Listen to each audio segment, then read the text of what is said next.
पहिला सत्ययुगमा नारायणघाटबाटै सबै चल्थ्यो कि देवघाटबाटै विश्व ब्रह्माण्ड सबै कुरा चल्थ्यो भने अब पनि त्यो सम्भव छ भन्न खोजेको कि मैले मजाले सम्भव छ चितवनको नारायणघाटबाट निकोलस दाइले भन्नुभएको जस्तो सबै सम्भव छ। पहिला विश्व ब्रह्माण्ड नै चलेको नारायणघाटबाट, अझै स्पेसिफिक भन्यो भने नारायणघाटको किनारबाट हो के। भगवानहरू त्यहाँ चटपट खान आउँथ्यो, त्यहाँ पानीपुरी खान आउँथ्यो, हाम्रो तास घर सेकुवा घरमा हाम्रो तास सेकुवा खान आउँथ्यो यार। अब त्यहाँ अलिकति अल्छी लाग्यो भने सौरासँग पुगेर हात्ती साथी चढेर गैडा साइडालाई सवारी गरेर त्यहाँ नारायण किनार सिनारमा नुहाएर अनि त्यसपछि जान्थ्यो।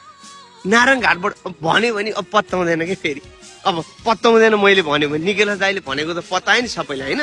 मैले अस्तिसम्म त्यही भने होइन, ब्रह्माण्ड चल्छ नारायणघाटबाट भने होइन देख्यौ नि। एउटा बुद्धिजीवी मान्छेले भनेको कुरा त अब हामीले नकार्न सक्छौँ त? त्यत्रो भूलोक देवलोक पातल लोक यो सबै संसार लसुन लोक सबै पढाए मान्छेले भन्दाखेरि हामीले विश्वास नगर्ने? अनि भन्दाखेरि घर कहाँ हो भन्दाखेरि हामीले डाइरेक्ट चितवन भनिदिनु पर्ने।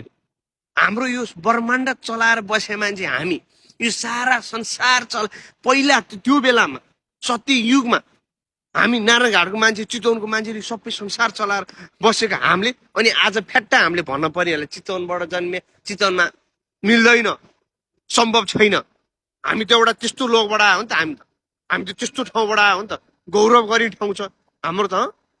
के गर्थ्यो तिमीहरू काम भन्दाखेरि हामी जमानामा संसार चलाउँथ्यौँ, ब्रह्मलोक दुनियाँ दिवाना लसुन लोक चलाउँथ्यौँ हामीले भन्दाखेरि कति प्राइड छ।